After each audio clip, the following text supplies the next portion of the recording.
more heroes that we're looking back on would be people like Wes and Kim Jensen, who have the Kiev Music Mission.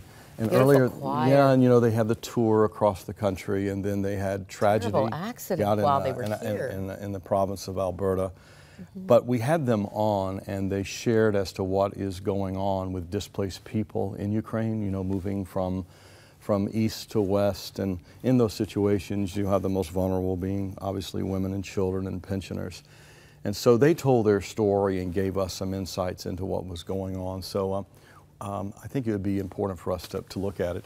For the past 7 years, Crossroads has partnered with Lviv Theological Seminary to minister to the orphans at state-run orphanages, knowing that the orphans will age out at age 16 and knowing the likelihood of their future will probably end up in crime or prostitution.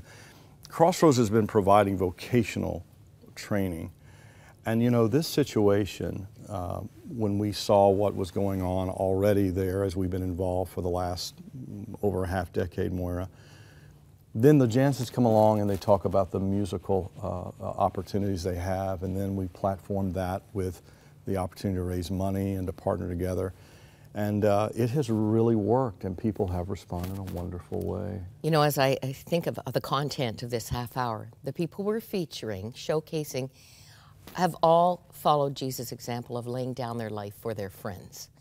They've left their lifestyles, they've made sacrifices, and they've suffered in the process to make life better for those who are marginalized, hurting.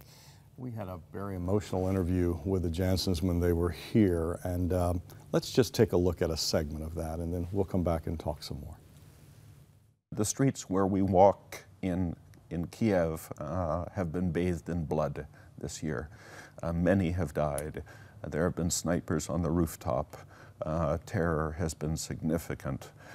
Now Kiev is calm, but the eastern part of the country, Donetsk, Sloviansk, and the south, is experiencing very significant ongoing violence, and we are praying for peace in Ukraine. Many people have come into Kiev. There's thousands and thousands of people who have moved into Kiev. They've left everything behind. We have refugee camps that are set up in Kiev, and many people have come with just the clothes on their back or just a small piece of luggage. And we've had the privilege of serving many of these, and there's incredible need. Many are wounded physically, spiritually, mentally, and emotionally. And it's truly amazing to see what God is doing, but it's heartbreaking to see their pain and their loss. We have one center that we're the primary provider. Currently there's 170 refugees who are there. So we provide spiritual help, physical help in the way of food and clothing and so forth. We've actually planted a church in their midst. Amen. We're providing activities for the children and young people, including music lessons, including English lessons. So we bring something that we call holistic.